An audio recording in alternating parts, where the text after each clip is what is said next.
Hey guys, I am KD and you are watching KD Study Point. We are back with another video of UKPSC UKSSC reasoning video. Previous year paper के हम reasoning questions को हल करेंगे और उनसे संबंधित concept को हम यहाँ पर डिटेल में समझने वाले हैं, तो वीडियो को जरूर देखिएगा पूरा। बाकी पिछले कई सारी वीडियोस मैंने रीजनिंग के ही PYQ जो कि हर एग्जाम में आपके काम आएंगे वो मैंने अपलोड कर रखे हैं। अलग से एक सेपरेट प्लेलिस्ट बनी हुई है, आप उसको जाकर देखिए। वैसे भी चैनल पर आपको UKPSC UKSSC के प्रीवियस ईयर पेपर सॉल्यूशन साथ ही साथ इससे रिलेटेड कंटेंट देखने को मिलेगा। एक बार आप चैनल विजिट कर सकते हैं। अगर आपको चैनल अच्छा लगा तो रोक सकते हैं, अदरवाइज स्किप कर सकते हैं। बीएड सीटेट अन्य जो कॉम्पिटिटिव एग्जामिनेशंस हैं उनके सारी अपडेट्स यहाँ पर दी जाती हैं। चलिए शुरू करते हैं बिना किसी देरी के। पहला क्वेश्चन हमारा कुछ इस प्रकार से है यहाँ पर, ठीक है। गणितीय चिन्हों का सही संयोजन चुनिए जिससे ये जो स्टार मार्क चिन्हों के प्रतिस्थापित करने पर आपका निम्नलिखित समीकरण सही हो। कहने का मतलब ये है कि जो ये समीकरण दिया हुआ है, अगर इसमें से आप ABCD कोई भी ये सिंबल्स चेंज करेंगे इस चिन्ह से, तो अगर मान लीजिए मैं ए के सारे इनको इसमें पुट कर देता हूँ स्टार मार्क की जगह, अगर ये जो हमारी इक्वेशन है वो सही बैठती है तो हमारा उत्तर वो हो जाएगा। यानी कि ABCD में से जो भी फिट बैठ रहा है वो हमारा उत्तर होगा, ठीक है, जो भी समीकरण सही बनाएगा। चलिए एक बार ट्राई करते हैं। और मैं रिकमेंड करूंगा कि आप ऐसे क्वेश्चंस में क्या करना, जनरली ऐसे क्वेश्चंस के जो आंसर होते हैं BCD होते हैं।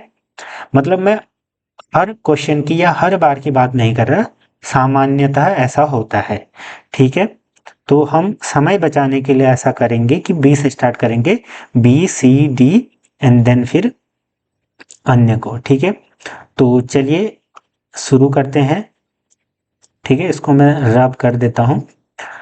तो पहले हम बी ऑप्शन को लेते हैं। बी ऑप्शन में देखिए, सबसे पहले मैं इसको लिख लेता हूं 36 120 4 46 और 20, ठीक है। अब सिंबल चेंज करते हैं, ये बराबर, ठीक है। बी ले रहे हैं ना, तो सबसे पहले प्लस को यहाँ पर रखेंगे, प्लस रख दिया। फिर हम जो ये डिवीजन या भाग का चिन्ह है इसको यहाँ पर रखेंगे।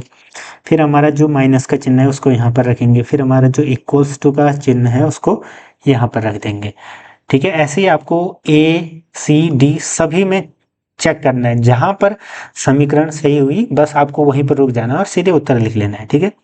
तो इसको आगे हल करते हैं। 36 प्लस ये 120 है, ठीक है। तो 120 में 4 का भाग देंगे तो ये हो जाएगा 4 3 12 माइनस 46 बराबर 20। 36 में 30 जोड़ो, 66 माइनस 46 बराबर 20, ठीक है। इसमें से ये घटाएंगे तो हमारा 20 बराबर 20, यानी कि इसमें से ये घटा करके हमारा ये 20 आ रहा है उत्तर, तो हमारा ये इक्वेशन सही बैठ रहा है, ठीक है। तो हम क्या कहेंगे कि हमारा जो आंसर है वो ऑप्शन बी होगा। क्यों? क्योंकि जो ये प्रतिस्थापित चिन्ह हमने करे बी वाले, तो हमारा उत्तर बिल्कुल सही आ गया। तो हम क्या कहेंगे, ये हमारा उत्तर आ गया, ठीक है। मान लीजिए यही चीज B, C या D में हो रही होती तो वो हमारा उत्तर हो जाता है, ठीक है। बढ़ते हैं अगले क्वेश्चन की तरफ। अगला क्वेश्चन है हमारा, नीचे दिए गए कथनों में से कौन से निष्कर्ष तार्किक रूप से अनुसरण करता है या करते हैं, ठीक है। कथन है पहले, कुछ खिलाड़ी गायक हैं। यानी कि मान लीजिए मैं कुछ इस प्रकार से लिख देता हूं, जैसे प्लेयर्स, ये खिलाड़ी मान लीजिए, ठीक है। इनको मैं खिलाड़ी खी लिख देता हूँ, ठीक। ये खिलाड़ी से दर्शा रहा हूं मैं, ठीक है। कुछ खिलाड़ी गायक हैं, यानी कि कुछ खिलाड़ी गायक हैं, तो हम इसको कुछ इस प्रकार से बना लेंगे। गायक मान लीजिए ये है, ये गायक, यानी कि जो कुछ खिलाड़ी हैं, ये वाले खिलाड़ी, कुछ खिलाड़ी गायक भी हैं, ठीक। कथन अब देखिए, अन्य सभी गायक लंबे हैं। फिर एक और कथन है कि सभी गायक लंबे हैं, यानी कि जो ये वाला पूरा पोर्शन है, ये जो पूरा पोर्शन है ये क्या है, सभी गायक क्या होंगे, लंबे होंगे। तो मैं अब क्या बनाता हूँ, कुछ इस प्रकार से बनाऊंगा चित्र, ठीक है, ऐसे करके ये पूरा, ठीक है, ये मैंने कर दिया लंबा, मान लीजिए, ठीक। तो अब पूछा गया है निष्कर्ष, कुछ खिलाड़ी लंबे हैं, ठीक, कुछ खिलाड़ी लंबे हैं, बिल्कुल पहला कथन से निष्कर्ष सही बैठ रहा है, क्योंकि देखो कुछ खिलाड़ी गायक थे और सारे गायक क्या हैं, लंबे हैं। तो कहीं ना कहीं जो ये वाला पोर्शन है, ये कुछ खिलाड़ी हैं, ये क्या है, लंबे हैं। तो हमारा पहला निष्कर्ष तो सही बैठ रहा है बिल्कुल। दूसरा निष्कर्ष क्या कहता है, सभी खिलाड़ी लंबे हैं, यानी कि सभी खिलाड़ी लंबे हैं। अगर इस चित्र को, इस फिगर को देखने के बाद क्या आपको लग रहा है कि सभी खिलाड़ी, जो ये खिलाड़ी वाला पूरा पोर्शन है, क्या ये लंबे हैं? नहीं, क्योंकि जो ये वाले पोर्शन है, ये जरूरी नहीं है कि ये लंबे हों, ठीक है। तो हमारा उत्तर क्या आ जाएगा, केवल एक। तो केवल एक, ऑप्शन बी सही उत्तर हो जाएगा, ठीक है। सेकंड वाले को हम क्यों नहीं मान रहे, क्योंकि ये वाला जो पोर्शन है हमारा, ये लंबे हैं, इसकी कोई पुष्टि नहीं कर रहा ना कथन, कोई ऐसा कथन दिया नहीं गया है कि हम ये कहें कि ये खिलाड़ी भी लंबे होंगे, ठीक है। तो हमारा उत्तर क्या हो जाएगा, ऑप्शन सिर्फ और सिर्फ केवल कथन 1, ठीक। अब बढ़ते हैं अगले क्वेश्चन की तरफ। अगला हमारा क्वेश्चन है कुछ इस प्रकार से, क्वेश्चन मार्क के स्थान पर वह विकल्प चुनिए, यानी कि क्वेश्चन मार्क के स्थान पर वह विकल्प चुनिए जिसका संबंध तीसरी संख्या से वैसे ही है जैसे दूसरी संख्या का पहली संख्या से। कहने का मतलब यह है कि संख्याएं दी गई हैं 12, ठीक है, 60, ठीक, 16, क्वेश्चन मार्क। देखिए इस प्रकार के सवाल में आपने देखा होगा कि जो पहली संख्या और सेकंड संख्या में रिलेशन होता है, संबंध, ठीक है, जो संबंध पहली और दूसरी में होगा वही संबंध इस तीसरी और चौथी में होना चाहिए, ठीक है, वही संबंध, ठीक। तो यही संबंध तीसरी और चौथी में होना चाहिए। हमें कुछ ऐसा पैटर्न ढूंढना पड़ेगा इसमें जिससे, जिस प्रकार से 12 और 20 रिलेटेड हैं वैसे ही 16 और हमारा एक, इन चारों में से एक ढूंढना पड़ेगा। अब देखिए सबसे पहले हम देखिए बहुत सारे ट्रिक लगाएंगे जो फिट बैठेगी।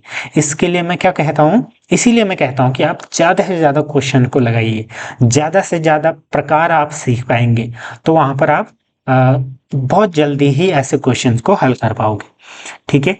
तो चलो ट्राई करते हैं। देखो सबसे पहले मैं क्या करता हूँ, देखो 12 गुणा 5 है, 12 पंचे 60, बिल्कुल 12 का गुणा 5 में करने के बाद 60 आ रहा है। चलो हम इसको ट्राई करते हैं। अब देखो 16, 16 का गुणा 5 से करो आप, क्योंकि हमने 12 का गुणा 5 से करा, तो 16 का भी 5 से करेंगे, यानी कि 16 गुणा 5 80, 16 पंचे 80, यानी कि 16 5 जा 80। लेकिन 80 तो कहीं ऑप्शन में है नहीं, तो हम क्या करेंगे, ये अलग ट्रिक लगाएंगे, ठीक है। इसकी ट्रिक क्या है वो मैं आपको बताता हूँ, ठीक है। मैं ये बस आपको एक डमी के तौर पर बता रहा हूँ कि आपको इस प्रकार से सोचना है कि मैं क्या करूँ, ठीक है। आप वहां पर अलग अलग ट्रिक लगाओगे ना, जो इस क्वेश्चन में ट्रिक लगी है वही तो वहां नहीं लगेगी, बट आपको इस तरीके से सोचना है कि कैसे मैं रिलेट कर पाऊं, ठीक।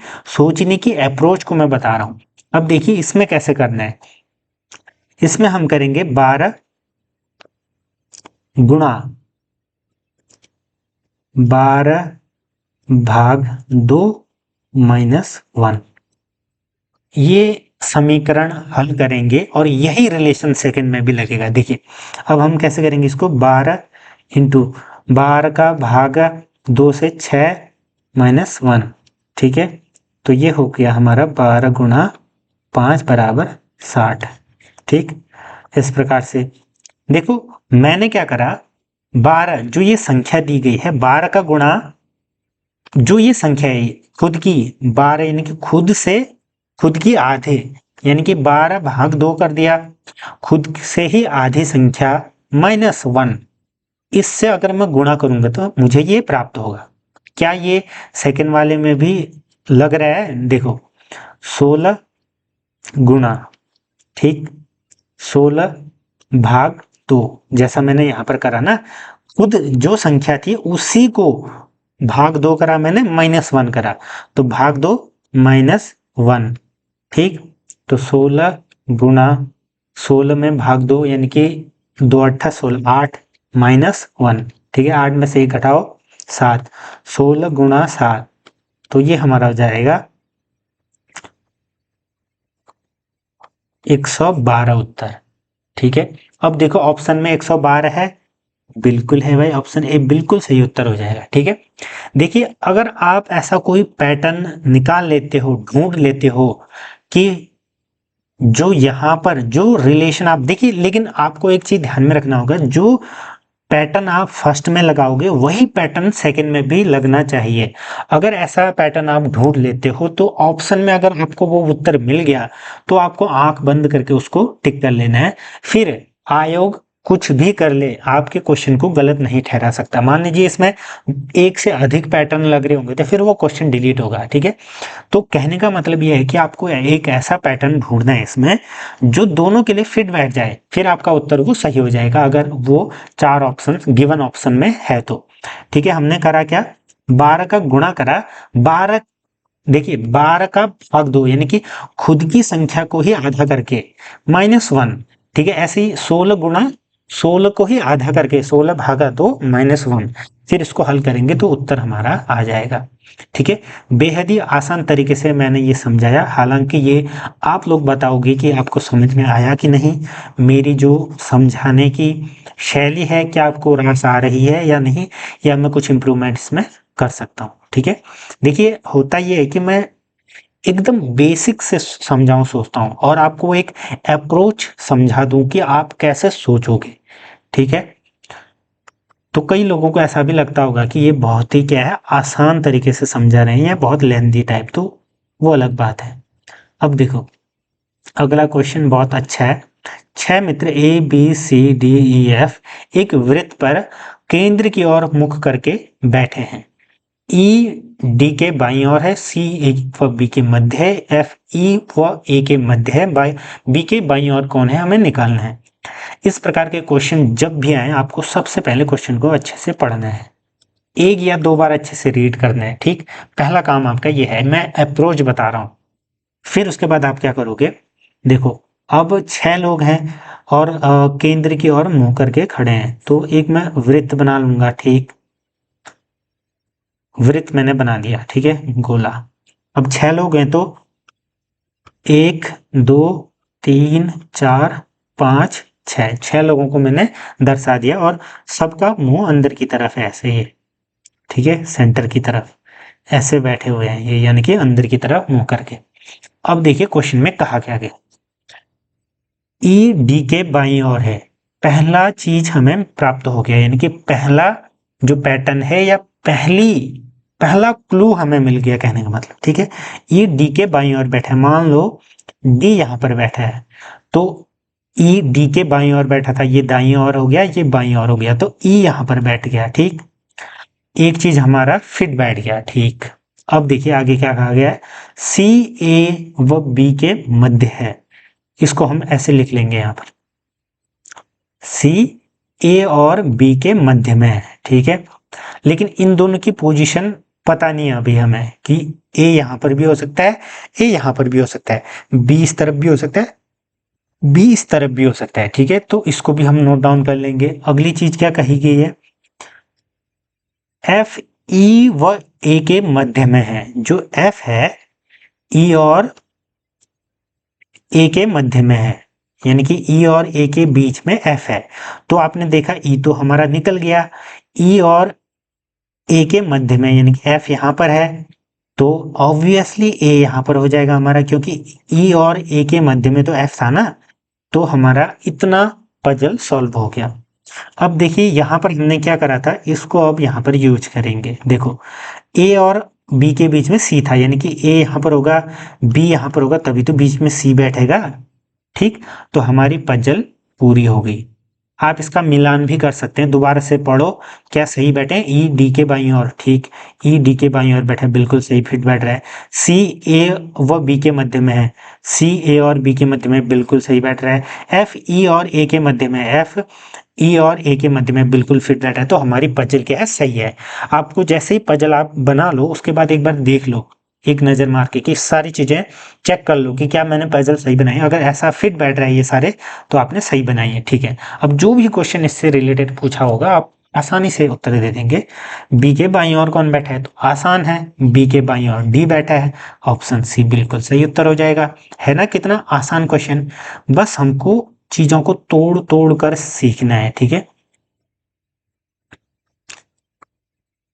आई होप कि ये वीडियो आपको अच्छी लग रही होगी, ज़्यादा से ज़्यादा शेयर करें। बाकी आप चैनल की मेंबरशिप ले सकते हैं। मेंबरशिप लेने के फ़ायदे ये हैं, अगर आप ज्वाइन करते हो तो आपको व्हाट्सएप प्रीमियम ग्रुप में जोड़ा जाएगा। हालांकि एक फ्री ग्रुप भी है, आप उसमें भी जो ऐड ऑन हो सकते हो। टेलीग्राम ग्रुप में तो आप जानते ही हो, जुड़े ही होंगे, उसमें पीडीएफ वगैरह शेयर होती है। व्हाट्सएप प्रीमियम में ये होगा कि आप मेरे से बात कर सकते हो या हम आपस में एक ग्रुप में जहाँ पर सारे लोग हैं आपस में डिस्कस कर सकते हैं इन चीज़ों को। नेक्स्ट क्वेश्चन, अंतिम क्वेश्चन है आज की इस वीडियो का। दी गई आकृति में कितने त्रिभुज हैं ये पूछा गया है, तो इसको मैं बड़ा कर लेता हूं क्योंकि त्रिभुज वाला तो हमें ऐसे ही सॉल्व हो जाएगा, ठीक। अब देखो दी गई आकृति में, इस आकृति में हमें बताना है कि कितने त्रिभुज होंगे, ठीक है। त्रिभुज यानी कि ट्रायंगल। अब देखो सबसे पहले इस छोटे वाले में गिनो।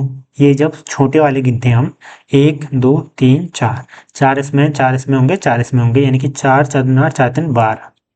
तो छोटे वाले तो 12 हमारे त्रिभुज निकल गए, ठीक। अब आगे देखो, ये हमने सारे गिन लिए छोटे, तो अब देखो कि जो ये त्रिभुज होगा पहले डब्बे में और फिर एक ये त्रिभुज बन रहा है, दो त्रिभुज तो ये डायगोनल के थ्रू बन रहे हैं। साथ ही साथ एक त्रिभुज ये भी बन रहा है, एक त्रिभुज ये भी बन रहा है, यानी कि 4 त्रिभुज और बन रहे हैं। तो 4 इस डब्बे में बन रहे हैं तो 4 इसमें भी बन रहे होंगे, 4 इसमें भी बन रहे होंगे, यानी कि 4 4 दूनी 8, 4 3 12, 12 फिर से बन रहे हैं प्लस, ठीक। अब देखिए क्या बस इतने ही बने हैं, नहीं, अभी और हम देखेंगे। अब और हम कैसे देखेंगे, अभी हमने सिर्फ सिंगल सिंगल डब्बे में देखे, अब हम देखेंगे कि ये जो दो डब्बे जुड़ रहे हैं क्या इसमें भी तो कॉमन कोई त्रिभुज बन रहा होगा। देखो इस त्रिभुज को देखो, तो ये इन दो डब्बों को मिला करके ये त्रिभुज बन रहा है। एक ये त्रिभुज हो गया, एक हमारा ये त्रिभुज हो गया। आप साथ ही साथ ये भी चेक करते रहना कि कहीं मैंने ये गिन तो नहीं लिया या काउंट तो नहीं कर दिया, ठीक है। अगर ऐसा होगा तो फिर नहीं गिनना है उसको।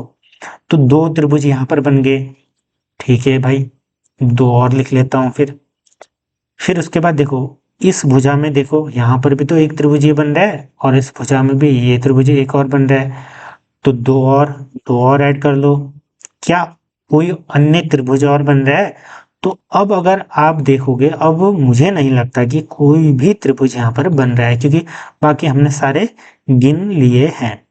तो जोड़ते हैं इनको, 12 12 दूना 24 प्लस 2 2 दूनी 4 4, तो हमारे 28 त्रिभुज इसमें कुल बन रहे हैं। ऑप्शन 28 तो ऑप्शन दिया ही नहीं है, तो इनमें से कोई नहीं इसका उत्तर होगा। और अगर ऑप्शन में आता है 28 दिया होगा तो 28 हमारा उत्तर हो जाएगा, ठीक है।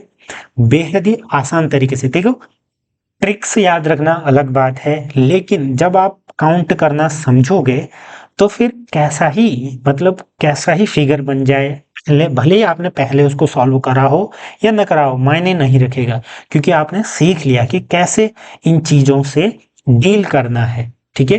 कैसे हमारी अप्रोच होगी कि हम क्वेश्चन को हल करें, ठीक है। तो जुड़े रहें, बाकी आने वाले एग्जामों के लिए गुड लक, धन्यवाद।